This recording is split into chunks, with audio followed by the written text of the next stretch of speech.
It was our first week at Myrtle Beach, where it all began. It was 102, nothing to do, man, it was hot, so we jumped in.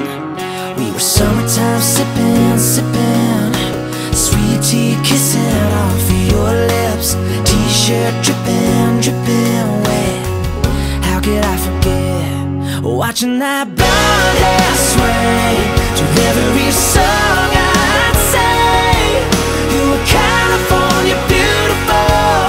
I was playing everything but cool. I can still hear that sound of every wave crashing down, like the tears we cried that day we had to leave.